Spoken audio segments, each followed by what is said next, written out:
அனைவருக்கும் வணக்கம். வாசிப்பவர் ஸ்ரீமதி செல்லம்மாள். அரசியல் சமூக பொருளாதார தளத்தில் தொடர்ந்து ஆய்வுகளை மேற்கொள்பவர் சமூக செயற்பாட்டாளர் சொல்லின் செல்வர் திரு சூர்யா சேவியர் அவர்களின் காவிரி நீரோவியம் நூலை தொடர்ந்து கொண்டிருக்கின்றோம். இந்நூல் காவிரியையும் அது கடந்து சென்ற பாதைகளையும், காவிரி கரைகளில் உருவான நகரங்களையும், அதன் நாகரிகங்களையும், நாகரிகத்தின் பெரு வரலாற்றையும், வரலாற்றை மறந்தவர்களாலும், வரலாறு தெரியாதவர்களாலும், வரலாற்றை திரிப்பவர்களாலும் அது வதைப்படும் துயரத்தையும் வழிகள் பல தாங்கியும் நம்மை வாழ வைக்கும் காவிரியின் நற்பண்பையும் நயம்பட பேசுகிறது இந்நூல். நூலின் அத்தியாயம் 65 தஞ்சை பாளையங்கள் பகுதி 2.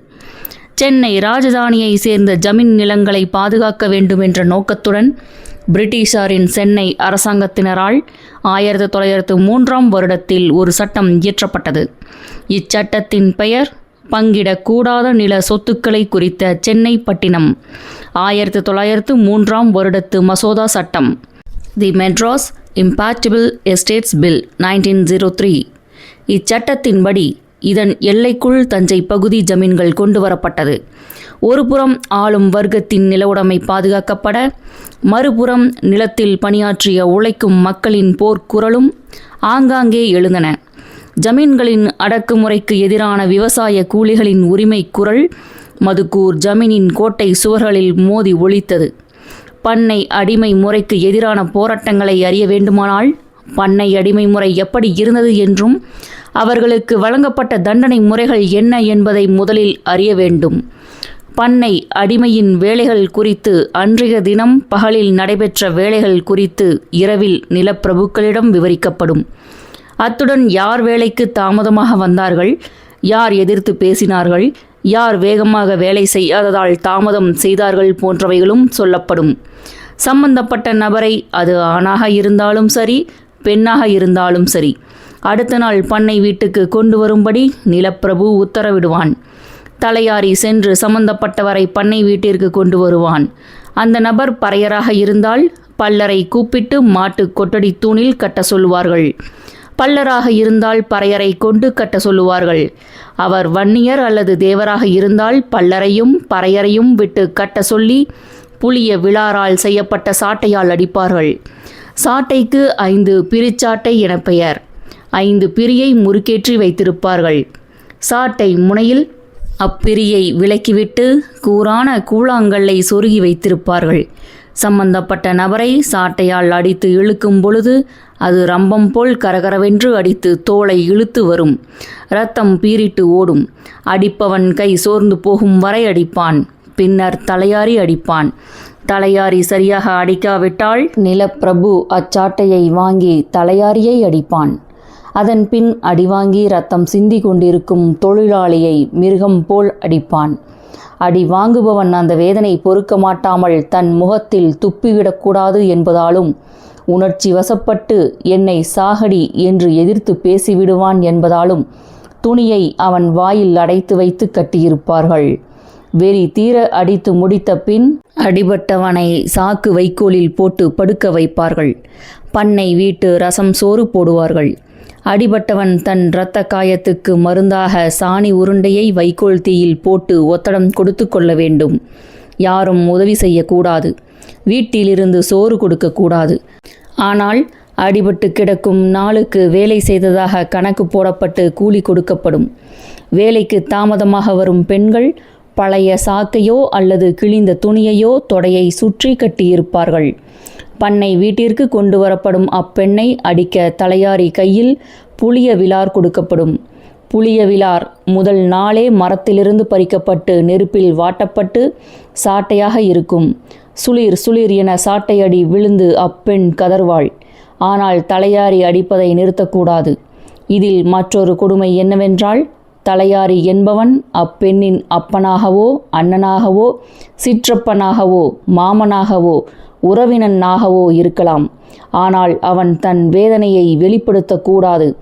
சரியாக அடிக்கவில்லை என்றால் அவனுக்கும் அதே அடி கிடைக்கும். அப்பெண்ணின் உடலில் இருந்து இரத்தம் கொட்டும் வரை அடித்த பின்புதான் அது நிறுத்தப்படும். இரத்தம் சொட்ட சொட்ட அப்பெண் அழுது கொண்டே நடக்க வேண்டும். அப்பெண்ணுக்கு காயம் இருக்கும் வரை பண்ணை வீட்டில் ரசம் சோறு கிடைக்கும். வீட்டிற்கும் துணியில் கட்டிக்கொண்டு போகலாம். ஆணோ பெண்ணோ அடிபடும் பொழுது யாராவது அவர்களுக்கு பரிந்து பேசினாலோ அடிக்க வேண்டாம் என கெஞ்சினாலோ அவர்களும் ஈவிரக்கமின்றி சாட்டையால் அடிக்கப்படுவார்கள். பண்ணை வேளையில் ஏற்படும் தவறுகளுக்கு மட்டும் இத்தண்டனை என்பதல்ல. கிராமத்திற்குள் ஒருவருக்கொருவர் ஏற்படும் சச்சரவுகளும் நிலப்பிரபுவிடம் கொண்டு வரப்பட்டு அதற்கும் இத்தகைய தண்டனை உண்டு. பண்ணை அடிமைகளுக்கு உலகில் வேறெந்த பகுதியிலும் தரப்படாத கொடூரமான தண்டனை தஞ்சை மாவட்டத்தில் அன்று தரப்பட்டது. அதுதான் சாணிப்பால் குடிக்க வேண்டும் என்ற தண்டனையாகும். மாட்டு சாணத்தை மண் குடத்திலிட்டு தண்ணீரை ஊற்றி கரைப்பார்கள். பின்பு அதை துணியால் வடிகட்டப்பட்ட நீரை தண்டனை விதிக்கப்பட்ட பண்ணை அடிமை குடித்தே தீர வேண்டுமென்று நிலப்பிரபு உத்தரவிடுவான். அது மனிதன் செய்யக்கூடிய காரியமா? பண்ணை அடிமை தயங்குவான். ஈவிரக்கமின்றி சவுக்கடி அவன் உடல் மீது விழும். வேதனை பொறுக்க மாட்டாமல் சாணிப்பால் என்றழைக்கப்பட்ட அச்சாணி கரைசலை முழுங்குவான். அதன் விளைவு பல நாட்களுக்கு அவனை பாதித்துவிடும். பல சமயங்களில் சவுக்கடி தண்டனையும் சாணிப்பால் தண்டனையும் ஒரு சேர கொடுக்கப்படும். இக்கொடூரங்களுக்கு எதிராக போராட தஞ்சை தெற்கு பகுதியில் எழுந்தனர் 2 போராளிகள். வாட்டாக்குடி இரணியன், சாம்பவனோடை சிவராமன் ஆகிய இருவரும் தாழ்த்தப்பட்ட மற்றும் விவசாய கூலி மக்களுக்காக போராடி தங்கள் உயிரை இழந்தவர்கள். பட்டுக்கோட்டை வட்டம் மதுக்கூர் அருகிலுள்ள வாட்டாக்குடி கிராமத்தில் ராமலிங்க தேவர் தையல் அம்மாளுக்கு 1920 நவம்பர் 15 பிறந்தவர் இரணியன். இவரது இயற்பெயர் வெங்கடாச்சலம். தனது 13 வயதில் உறவினர்களுடன் சிங்கப்பூர் சென்று கட்டிட வேலையிலும் தோட்டங்களிலும் வேலை செய்தார். அங்கு ஆங்கிலேயர்கள், சீனர்கள், மலேசியர்களின் தோட்டங்களில் தமிழர்கள் அடிமைகளாக நடத்தப்பட்டதை கண்டார். அவருக்கு பொது உடைமை சிந்தனையாளர்களுடன் உறவு ஏற்பட்டது. பொது உடைமை சிந்தனையாளர்கள் மலேயா கணபதி, வீரசேனன் ஆகியோருடன் இரணியனுக்கு தொடர்பு கிடைத்தது. நூல் வாசிப்பு பழக்கம் உருவானது. பொது உடைமை மீதான பிடிப்பு அதிகமானது.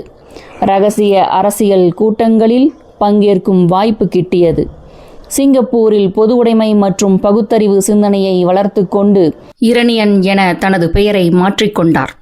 1943 சிங்கப்பூர் வந்த நேதாஜியை சந்திக்கும் வாய்ப்பு பெற்றார். இரத்தம் தாருங்கள், விடுதலை பெற்று தருகிறேன் என சிங்கப்பூர் தமிழர்கள் மத்தியில் நேதாஜி வீர முழக்கமிட்டதில் ஈர்ப்படைந்த இரணியன் நேதாஜி அமைத்த இந்திய தேசிய இராணுவத்தில் சேர்ந்து பயிற்சியாளராக உயர்ந்தார். சுமார் 12,000 தொழிலாளர்களை கொண்ட சிங்கப்பூர் துறைமுக தொழிலாளர்கள் சங்கத்தின் தலைவரானார். 1946 தொழிற்சங்கத்தின் முடிவுக்கு ஏற்ப தொழிலாளர்களின் நலனுக்காக போராட்டம் நடத்தினார்.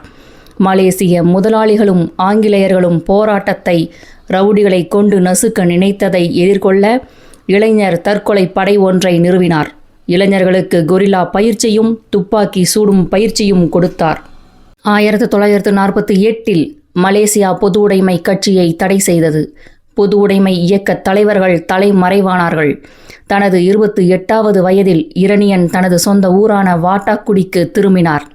1947 விடுதலையடைந்த இந்தியாவில் நேதாஜிக்கு எதிர் சிந்தனை கொண்டவர்களின் காங்கிரஸ் ஆட்சி நடைபெற்று கொண்டிருந்ததும் பணக்கார சக்திகள் தொழில் முதலாளிகளாகவும் நில பிரபுக்களாகவும் மாறியிருப்பதையும் கண்டு இதற்காகவா இந்திய விடுதலைக்காக நேதாஜி பாடுபட்டார் என்ற கலக்கம் அவருக்குள் உருவானது. அப்போது இந்தியாவிலும் பொது உடைமை கட்சி தடை செய்யப்பட்டிருந்தது. அவரது ஊரான வாட்டாக்குடியில் நிலப்பிரபுக்களின் கொடுமையானது விவசாய தொழிலாளர்களுக்கு எதிராக அதிகரித்திருந்தது. சாணிப்பாலும் சவுக்கடியும் விவசாய தொழிலாளர்களுக்கு இயல்பான தண்டனையாக இருந்தது. ஒடுக்கப்பட்ட மக்களுக்காகவும் விவசாய தொழிலாளர்களின் உரிமைக்காகவும் நண்பர்களுடன் சேர்ந்து விவசாய சங்கம் ஒன்றை உருவாக்கினார்.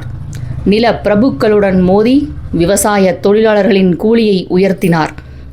இதை பொறுக்க முடியாத நிலப்பிரபுக்கள் காவல்துறை உதவியுடன் இவர் மீது பல வழக்குகளை பதிவு செய்து கைது செய்ய முயன்றனர். மீண்டும் தலைமறைவு வாழ்க்கை தொடர்கதையானது. நிலப்பிரபுக்களும் முதலாளித்துவ சிந்தனையாளர்களும் காவல்துறையினர் உதவியுடன் இரணியுடன் தொடர்புடையவர்களை கொலை செய்யத் தொடங்கினர். 1950 மே மாதம் 3ஆம் நாள் இரணியனுடன் இணைந்து செயல்பட்ட சாம்பவனோடை சிவராமனை காவல்துறை சுட்டுக் கொன்றது. வடசேரி காட்டில் மறைந்திருந்த இரணியனை காவல்துறை நெருங்கியது. காலில் ஏற்பட்ட காயத்தால் அவரால் ஓட முடியவில்லை. இரணியனையும் அவருடன் இருந்த ஆம்லாப்பட்டு ஆறுமுகம் என்பவரையும் வடசேரி சம்பந்தம் என்பவன் காவல்துறைக்கு காட்டிக் கொடுத்தான். 1950ஆம் ஆண்டு மே மாதம் 5ஆம் நாள் இரணியனையும் ஆம்லாப்பட்டு ஆறுமுகத்தையும் காவல்துறையினர் பிடித்தனர். ஆறுமுகத்தின் மீது வழக்கு ஏதுமில்லை என்பதால் அவரை விடுவித்து தப்பிக்க காவல்துறையினர் சொன்னபோதும் இரணியனை விட்டுச் செல்ல மறுத்துவிட்ட ஆம்லாப்பட்டு ஆறுமுகத்தையும் இரணியனையும் காவல்துறை சுட்டுக் கொன்றது. சமுதாயத்தின் அடித்தட்டு மக்களுக்காக பாடுபட்ட வாட்டாக்குடி இரணியன், சாம்பவனோடை சிவராமன் சுட்டுக் கொல்லப்பட்டாலும் அதைத் தொடர்ந்து போராட்டங்கள் தீவிரப்பட்டு கொண்டேதான் இருந்தது. நிலப்பிரபுவும் அடிமையும் ஒரே சாதியினராகத்தான் இருந்தனர். அங்கு சாதி பாசம் எடுபடாது. ஏனெனில் வர்க்க பிரிவினையாய் சமூகம் நிலை பெற்றிருந்தது. ஜமீன்தார் எனும் சொல்லை கேள்விப்பட்ட அளவுக்கு இனாம்தார் என்ற சொல்லை கேள்விப்பட்டிருக்க மாட்டோம். தமிழ்நாட்டில் 1933 காலகட்டத்தில் ஒட்டுமொத்த நிலங்களில் 1/3 பங்கு ஜமீன்தார்களிடம் இருந்தது. மற்றொரு பங்கு இனாம்தார்களிடம் இருந்தது. இறுதி பங்கு அரசின் உரிமையில் நேரடி வரி விதிப்பில் இருந்தது. ஜமீன்தாரி, இனாம்தாரி, ரயத்வாரி என்ற 3 வழிகளில் நிலங்கள் பிரிக்கப்பட்டு வரி வசூல் நடந்தது. அதாவது சுமார் 2,60,00,000 ஏக்கர் நிலங்கள் ஜமீன் நிலங்களாகவும் மற்றும் ஒரு பகுதி நிலங்கள் இனாம்தார் நிலங்களாகவும் இருந்தன. மீதம் இருந்த நிலங்கள் ஆங்கிலேய அரசின் நேரடி வரி விதிப்பில் ரயத்வாரி என்ற முறையில் இருந்தன. இந்த இனாம்தார்களில் 80% வைதீகர்களாக இருந்தனர். வைதீகர்களின் நிலங்களுக்கு நிலவரி கிடையாது. இனாம்தார் நிலங்கள் தமிழ்நாட்டில் நதிக்கரை ஓரங்களில் இருந்த வளமான விளை நிலங்களாக இருந்தன. அவை மன்னர்கள் காலம் முதல் உழைக்கும் மக்களிடமிருந்து பறிக்கப்பட்டு வைதீகர்களுக்கு தாரை வார்க்கப்பட்டவையாகும். இந்த வைதீக இனாம்தாரர்களின் நிலங்களில் நிலத்தை குத்தகைக்கு எடுத்து பாடுபடும் மக்களுக்கு ஏராளமான கொடுமைகள் நடந்தன. உழைப்புக்கு கூலியும் கிடைக்காது. குத்தகை என்றாலும் வைதிகர்கள் நினைத்தவுடன் வெளியேற்றுவதும் குத்தகையை ரத்து செய்வதும் நடந்தன. எதிர்த்து போராடவும் இயலாது. 1947 ஜமீன் ஒழிப்பு சட்டம் அகில இந்திய அளவில் கொண்டு வரப்படுகிறது. அதில் இனாம் ஒழிப்பு பற்றி எக்குறிப்பும் கிடையாது. வைதீகர்கள் அரசியல் சட்ட உருவாக்க குழுவில் தலையிட்டு தமது நில உடைமைகளை பாதுகாத்து கொண்டனர். எனவே 9/5/1948 தூத்துக்குடியில் நடைபெற்ற திராவிடர் கழக 18வது மாகாண மாநாட்டில் பெரியார் ஒரு தீர்மானம் நிறைவேற்றுகிறார். இனாம் ஒழிப்பு சட்டத்தை சீக்கிரமாக நிறைவேற்றி சிறியதாய் இருந்தாலும் பெரியதாய் இருந்தாலும் மத சம்பந்தமானதாய் இருந்தாலும் மத சம்பந்தமற்றதாய் இருந்தாலும் எல்லா இனாம்களையும் ஒரே அடியாக ஒழித்து கட்ட வேண்டுமென்று இம்மாநாடு சென்னை மாகாண அரசாங்கத்தை கேட்டுக்கொள்கிறது.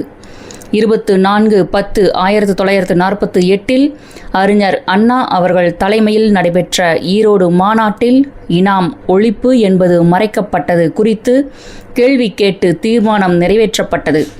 ஏழை விவசாயிகளை காப்பாற்றவும் அவர்களின் வாழ்க்கையை உயர்த்தவும் ஜமீன், இனாம் ஆகியவைகளை ஒழிக்க நாம் முழுமையும் பிரச்சாரம் செய்தும் மக்களின் முழு ஆதரவும் ஜமீன் இனாம் ஒழிப்புக்கு சாதகமாக இருந்தும் ஜமீன் இனாம் ஒழிப்பு மசோதாவில் இருந்து இனாம்களை நீக்கிவிட்டது கண்டு இம்மாநாடு சர்க்காரை கண்டிப்பதோடு இனாம் ஒழிப்புக்காக விரைவில் ஒரு மசோதா கொண்டு வர வேண்டுமாய் சர்க்காரை இம்மாநாடு கேட்டுக்கொள்கிறது என தீர்மானம் கூறியது.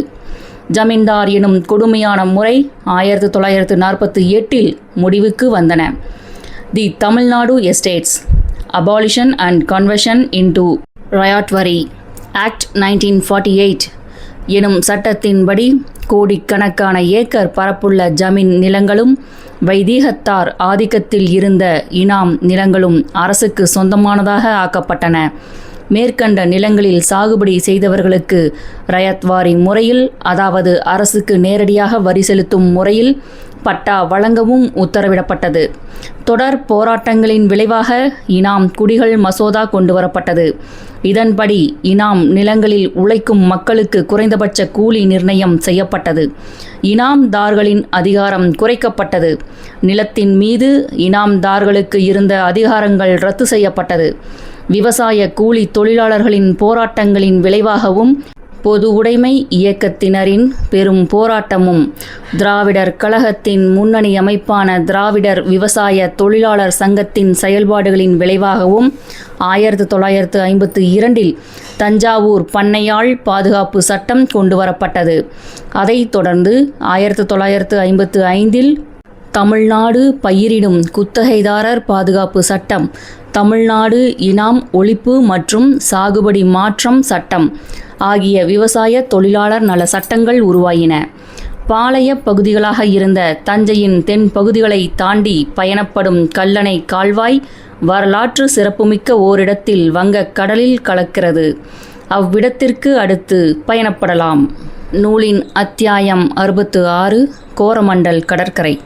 கடலும் கடல் சார்ந்த பகுதிகளும் நெய்தல் நிலம் எனப்பட்டன. இங்குள்ள நில அமைப்பு மற்ற பகுதிகளை விட முற்றிலும் வேறுபாடு உடையது. மணல் தேரிகள் எனப்படும் மண் மேடுகள், உப்பங்கழிகள், முகத்வாரங்கள், ஊப்பளங்கள் அந்நிலத்திற்கே உரிய குறிப்பிட்ட தாவர வகைகள். இவற்றின் அடிப்படையில் இந்நில பகுதிகளில் இடங்கள் பெயரிடப்பட்டன. கடற்கரை சார்ந்த நகரம் பட்டினம் எனப்பட்டது. பாக்கம் எனவும் நகரப் பகுதிகள் அழைக்கப்படுவது உண்டு. மருவூர் பாக்கம், பட்டினப்பாக்கம் என சிலப்பதிகாரத்தில் ஊர் பகுதிகள் குறிப்பிடப்படுகிறது. தொல்காப்பிய உரையாசிரியர் நச்சினார் கிணியர் நிலத்தின் தன்மை அடிப்படையில் இடங்கள் பெயரை பெறுகின்றன என்பதை தமது உரையில் விளக்கி செல்கிறார். எழுத்ததிகாரத்தின் புணரியல் நூற்பாவிற்கு அவரது விளக்கம் சிறப்புடையதாகும். குறிஞ்சி நிலத்திற்குரிய ஊர் பெயர்கள் சிறுகுடி, குறிச்சி எனவும், முல்லை நிலத்திற்குரிய ஊர் பெயர்கள் பாடி, சேரி, பள்ளி என்றும், மருத நிலத்திற்குரிய இடப்பெயர்கள் ஊர் என்றும், பாலை நிலத்திற்குரிய இடப்பெயர்கள் பரந்தலை என்றும், நெய்தல் நிலத்திற்கு உரியவை பட்டினம், பாக்கம் என்றும் பின்னொட்டுக்களை கொண்டனவாக அமையும் என்பது அவரது அவ்விளக்கமாகும். இவ்விளக்கத்தின் அடிப்படையில் சங்க இலக்கிய பாடல்களிலும் இடப்பெயர்கள் அமைந்திருப்பதை நாம் காண முடியும். ஏணிச்சேரி, லவந்திகை பள்ளி, சிறுகுடி, குறுங்குடி, ஆலங்குடி, முனையூர், விரியூர், மருவூர்பாக்கம், பட்டினப்பாக்கம் என சங்க இலக்கியங்களில் பெயர்கள் அமைந்துள்ளதை காணலாம். தமிழ்நாட்டின் கடற்கரை 1076 கிலோமீட்டர் நீளமுடைய நெடிய கடற்கரை ஆகும். இக்கடலோர பகுதி திருவள்ளூர் மாவட்டத்தின் பழவேற்காடு பகுதி முதல் கன்னியாகுமரி மாவட்டத்தில் உள்ள 7 தேசம் வரையிலும் அமைந்துள்ளது. சோழர்கள் ஆளுகைக்கு உட்பட்டிருந்த பகுதியின் கடற்கரை பகுதிகளே சோழ மண்டல கடற்கரை எனப்படுகிறது. இதுவே ஆங்கிலத்தில் கோரமண்டல், கோஸ்டல் எனப்படுகிறது. சோழ மண்டலம் எனும் சொல்லை போர்த்துகீசியரே கோரமண்டல் என திரித்து அழைத்தனர். பின்னர் வந்த மற்ற ஐரோப்பியரும் கோரமண்டல் என கீழை கடற்கரை பகுதியை அழைக்கத் தொடங்கினர்.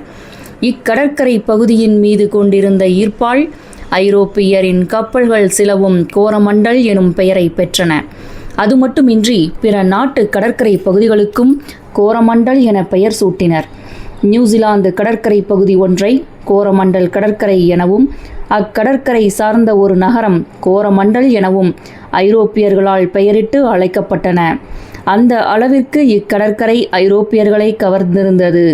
அதனால்தான் மயிலாப்பூர், பழவேற்காடு, நாகப்பட்டினம் ஆகியவை போர்த்துகீசியர்களாலும், சென்னை, மசூலிப்பட்டினம் போன்றவை ஆங்கிலேயர்களாலும், பாண்டிச்சேரி, காரைக்கால் ஆகியவை பிரெஞ்சுக்காரர்களாலும், தரங்கம்பாடி டேனிஸ்காரர்களாலும் தமது விருப்பத்திற்குரிய வணிக துறைமுக பட்டினங்களாக உருவாக்கி நிர்வகிக்கப்பட்டன.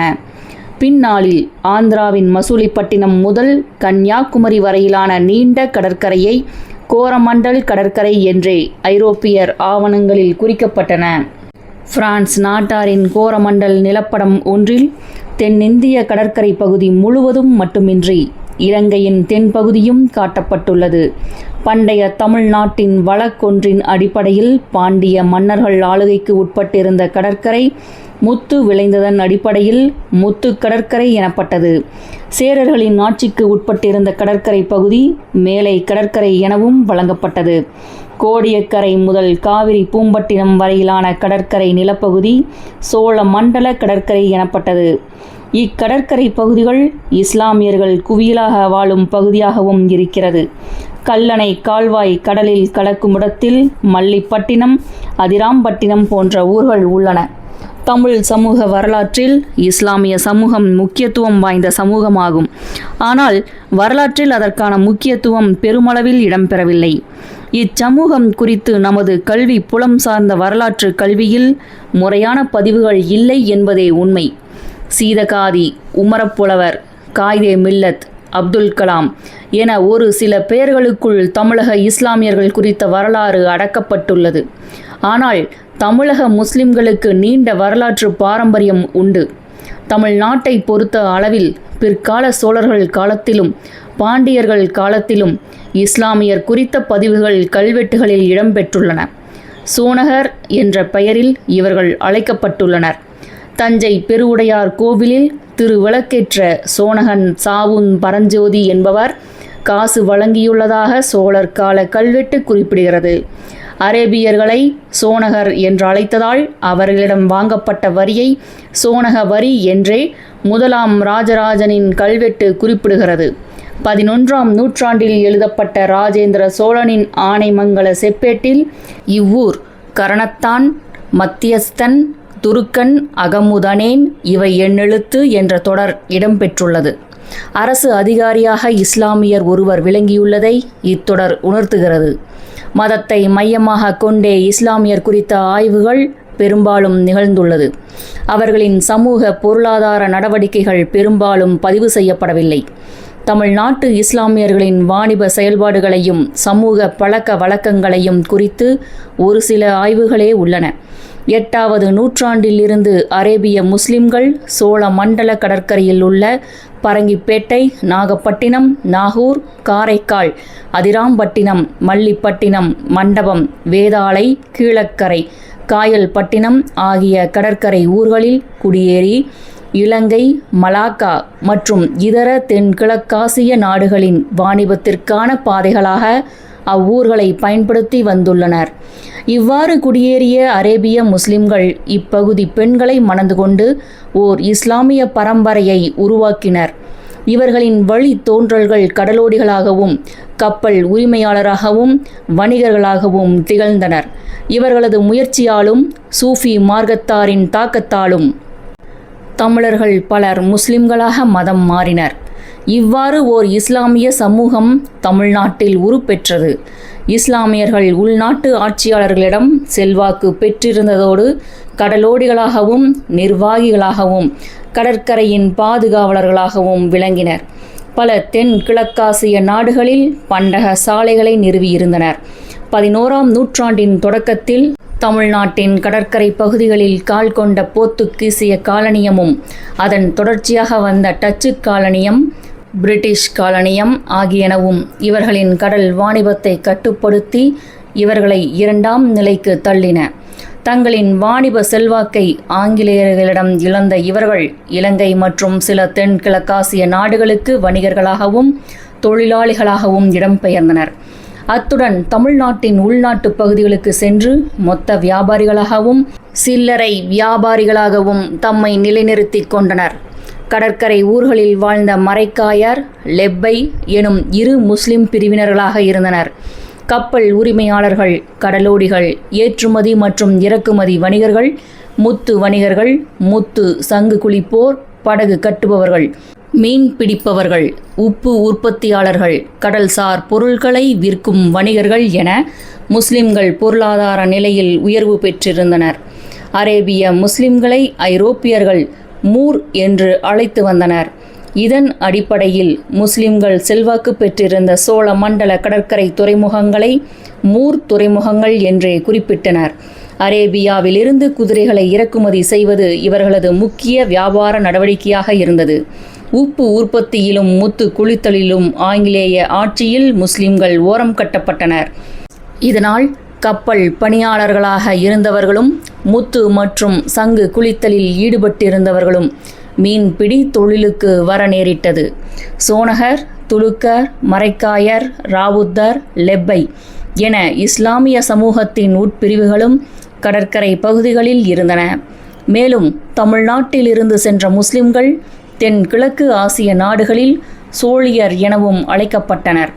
சிங்கப்பூரிலும் பர்மாவிலும் சோழியர் தெரு என்ற பெயரால் தெருக்கள் இருப்பதையும், சோழியர் முஸ்லிம் சங்கம் என்ற அமைப்பு பர்மா, மலேசியா, சிங்கப்பூர் நாடுகளில் இன்றும் இருக்கிறது. பிற்கால சோழர் காலத்தில் வணிகர்கள் குழுக்களாக இயங்கியுள்ளனர். இக்குழுக்கள் நானா தேசிகள், மானி கிராமத்தார், நகரத்தார் என பல்வேறு பெயர்களை கொண்டிருந்தனர்.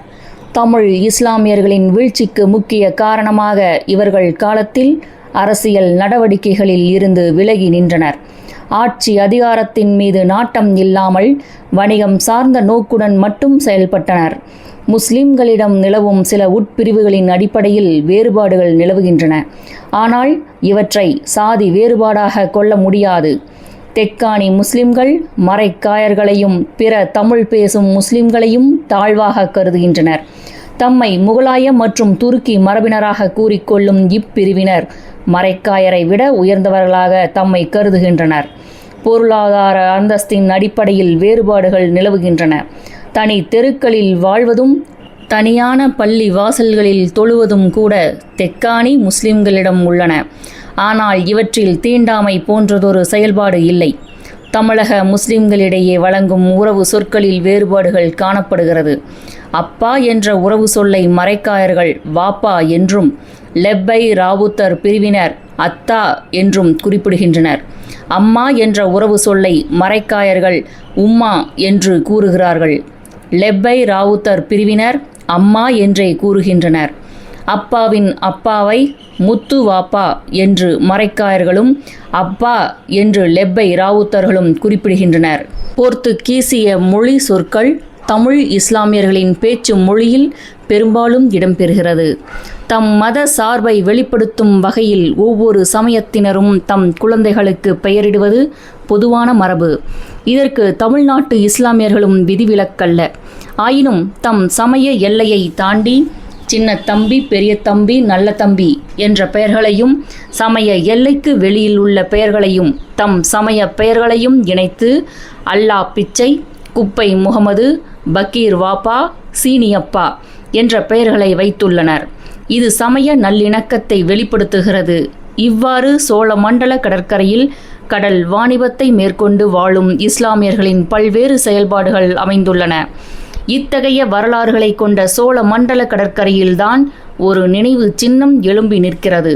முடியாது என்ற சொல் என் அகராதியில் கிடையாது என்பது நெப்போலியன் உதிர்த்த புகழ்பெற்ற வாசகம். 2000 ஆண்டுகளுக்கு முன்பு கிரேக்கத்தின் மாவீரன் அலெக்சாண்டர் போல் சுமார் 200 ஆண்டுகளுக்கு முன்பு பிரான்சில் உருவான மாவீரன் நெப்போலியன். இருவருக்கும் இடையே பல ஒற்றுமைகள் இருந்தாலும் ஒரு முக்கியமான வேற்றுமை இருந்தது. ஒரு மன்னனுக்கு பிறந்ததால் கிரேக்கத்தை ஆண்டான் அலெக்சாண்டர். ஆனால் ஒரு ஏழை குடும்பத்தில் பிறந்து பிரான்சுக்கு மன்னனானான் நெப்போலியன். 1769 ஆண்டு ஆகஸ்ட் 15 பிரான்சின் கோர்சிகாவில் ஒரு ஏழ்மையான குடும்பத்தில் பிறந்த நெப்போலியன் அவரது பெற்றோருக்கு பிறந்த 13 பிள்ளைகளில் ஒருவர். சிறு வயதிலேயே பயம் என்றால் என்னவென்று அறியாதவனாக வளர்ந்தார் நெப்போலியன். அரசின் சலுகை பெற்று வியன்னாவிலும் பாரிஸிலும் உள்ள இராணுவ பள்ளியில் கல்வி பயின்றார். கணிதம், வரலாறு, புவியியல் ஆகியவை அவருக்கு பிடித்த பாடங்கள். 16 வயதில் பள்ளி படிப்பை முடித்து பிரெஞ்சு இராணுவத்தின் ஆர்ட்டிலரி பிரிவில் சேர்ந்தார். துலால் நகரில் நடைபெற்ற யுத்தத்தில் மிக சிறப்பாக செயல்பட்டதற்காக நெப்போலியன் படை தளபதியாக பதவி உயர்வு பெற்றார்.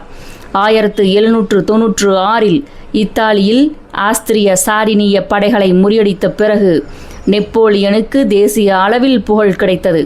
பின்னர் பாரிஸில் ஆட்சி கவிழ்ப்பில் ஈடுபட்டு வேறு இருவருடன் சேர்ந்து ஆட்சியை கைப்பற்றினார். 1804ஆம் ஆண்டு தனது 35வது வயதில் பிரான்சின் மன்னனாக முடிசூட்டிக் கொண்டார் நெப்போலியன். அடுத்தடுத்து தொடுத்த போர்களால் இங்கிலாந்தை தவிர்த்து ஒட்டுமொத்த ஐரோப்பாவும் நெப்போலியனின் கட்டுப்பாட்டுக்குள் வந்தது. இங்கிலாந்து நெப்போலியனின் கட்டுப்பாட்டுக்குள் வர மறுக்கவே கண்டம் அமைப்பு வர்த்தக முறையை அறிமுகப்படுத்தினார். அதன்படி பிரான்சின் கட்டுப்பாட்டில் இருந்த எந்த நாடும் இங்கிலாந்துடன் எந்த வர்த்தகமும் புரியக்கூடாது என்று கட்டளையிட்டார் நெப்போலியன். ஆனால் ரஷ்யா அக்கட்டளையை மீறி இங்கிலாந்துடன் வர்த்தகம் புரிந்ததால் கோபம் கொண்ட நெப்போலியன் 6 லட்சம் வீரர்களுடன் ரஷ்யா மீது 1812ஆம் ஆண்டு படையெடுத்தார். நெப்போலியனின் படையெடுப்பை முன்கூட்டியே அறிந்தோ என்னவோ அவர் ரஷ்யாவுக்குள் அடியெடுத்து வைத்தபோது மாஸ்கோ வெறிச்சோடி கிடந்தது. சுமார் 2.5 லட்சம் ரஷ்யர்கள் வீடுகளை விட்டு வெளியேறி இருந்தனர். ரஷ்யாவின் ஷா மன்னன் தன்னிடம் வந்து சரணடைவான் என சுமார் 1 மாதம் அங்கேயே முகாமிட்டிருந்தார் நெப்போலியன். ஆனால் மன்னன் வருவதற்கு பதில் பனிக்காலமும் கடுங்குளிரும் தான் வந்தன. நெப்போலியன் சுதாரித்து கொள்ளும் முன் பசிக்கும் குளிருக்கும் பல்லாயிரம் பிரெஞ்சு வீரர்கள் பலியாயினர். வேறு வழியின்றி மிஞ்சியிருந்த வீரர்களை பாரிஸ் திரும்ப கட்டளையிட்டார் நெப்போலியன். 6 லட்சம் வீரர்களுடன் சென்றவர் வெறும் 20,000 வீரர்களுடன் திரும்பியதாக ஒரு வரலாற்று குறிப்பு கூறுகிறது. பிரெஞ்சு இராணுவம் நிலைகுலைந்து போயிருந்த அத்தருணத்தை பயன்படுத்தி பிரிட்டன், ரஷ்யா, ஆஸ்திரியா, ஸ்வீடன் ஆகியவற்றின் கூட்டுப்படைகள் பிரான்ஸை தாக்கின.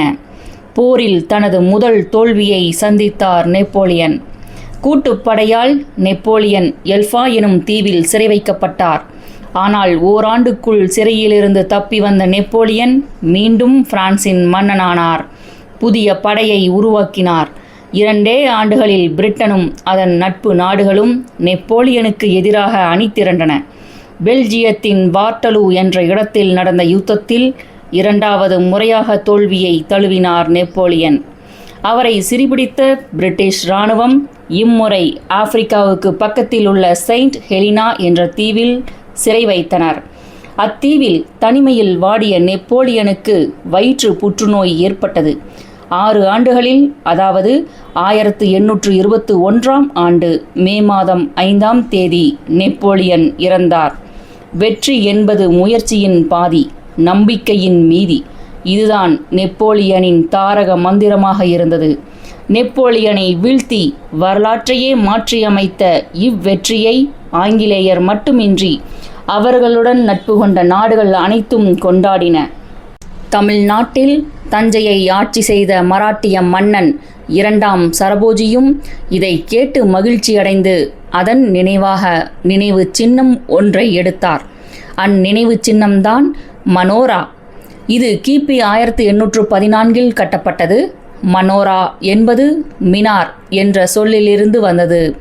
மின்னார் என்பது ரோம் நாட்டிலுள்ள டிராசனை போன்றது என கட்டடக்கலை வல்லுனர் பெர்கூசன் கூறுகின்றார். தூணை போன்ற உயரமான கட்டட அமைப்பை கொண்டது இத்தகைய சின்னம். மினார் அரச மரபை சார்ந்த கும்பா எனும் மன்னனால் கிபி 1425 1464 காலகட்டத்தில் 2 மினார்கள் வெற்றியின் நினைவாக கட்டப்பட்டது. இது வெற்றி தூண் என்று அழைக்கப்படுகின்றது. இதை போன்றுதான் மனோராவும் அமைக்கப்பட்டுள்ளது. 75 அடி உயரமுடைய 8 அடுக்குகளை கொண்டதாகும். அறுகோண அமைப்பிலும் கட்டப்பட்டுள்ளது. இதை சுற்றி பெரிய அகழி ஒன்றும் அதையடுத்து மதில் சுவரும் காணப்படுகின்றது. ஒரு கோட்டையின் அமைப்பில் காணப்படும் மனோரா கலங்கரை விளக்கமாகவும் இருந்துள்ளது. 2ஆம் சரபோஜி தன் குடும்பத்துடன் இங்கு வந்து தங்கியும் சென்றுள்ளார் என்பதை அவருடைய மோடி ஆவண குறிப்புகள் கூறுகின்றன. இந்நினைவு சின்னம் எதற்காக எடுக்கப்பட்டது என்பதை கூறும் கல்வெட்டு தமிழ், தெலுங்கு, மராத்தி, ஆங்கிலம் என 4 மொழிகளிலும் வெட்டப்பட்டு மனோராவில் இடம்பெற்றுள்ளன.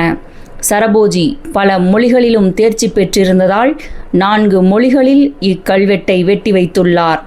கல்வெட்டின் தமிழ் வாசகம் வருமாறு: இங்கிலீஷ் சாதியார் தங்கள் ஆயுதங்களினால் அடைந்த ஜெய சந்தோஷங்களையும் போன பார்தேயின் தாழ்த்தப்படுதலையும் நினைவுட கூறத்தக்கதாக இங்கிலீஷ் துரை தனத்தின் சிநேகிதரும் படை துணைவருமாகிய தஞ்சாகீர் சீர்மை சத்ரபதி சர்போஜி மகாராசா அவர்கள் இந்த உப்பரிகையை கட்டி வைத்தார் என்று மனோரா கல்வெட்டு வாசகம் கூறுகிறது.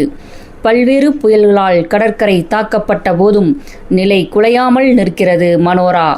தற்போது ஏற்பட்ட புயலில் சில சேதாரங்களை சந்தித்தது.